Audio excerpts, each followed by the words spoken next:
Start. Hi guys, అందరికీ పొద్దున మేమందరం కాణిపాకం కూడా వెళ్ళొచ్చాము. అప్డేట్ కూడా యూట్యూబ్లో ఇస్తున్నాము ఈవినింగ్ 6 o'clockకి. ఇప్పుడు మళ్ళీ గోల్డెన్ టెంపుల్కి వచ్చాము.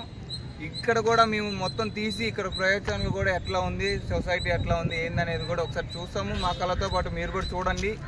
ఇదే కాక మళ్ళీ అరుణాచలం గిరి ప్రదర్శన కూడా ఉంది. 14 కిలోమీటర్లు ఎలా నడుచుకెళ్ళారు, ఎలా నడవగలరు అని అంటారు కదా.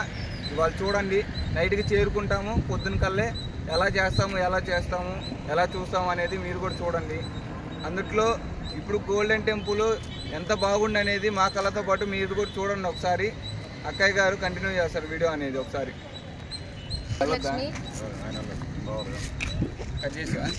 హాయ్ ఫ్రెండ్స్, నేను పల్లెటూరు లక్ష్మి, మీ అందరికీ తెలుసు.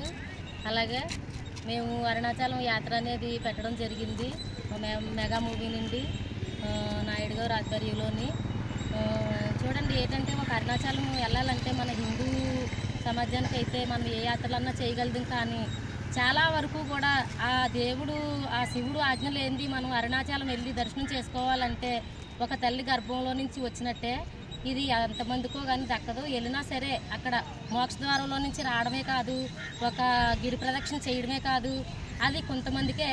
కానీ నేను గతంలో కూడా 2 సార్లు వచ్చాను. అయినా సరే నాతోటి వచ్చిన వాళ్ళందరూ కూడా ఆటోలో తిరుగుదామని అన్నారు.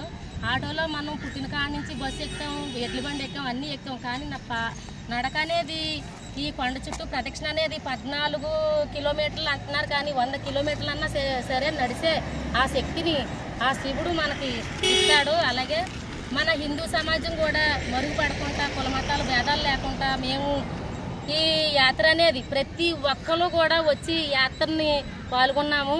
ప్రతి ఒక్కరు కూడా ఈ యాత్రలో పాల్గొని చాలా విజయంగా చేయాలనేసి, మీ ఆశీర్వాదాలు కావాలనేసి ప్రతి ఒక్కరిని కూడా నా మనస్ఫూర్తిగా కోరుకుంటున్నాను.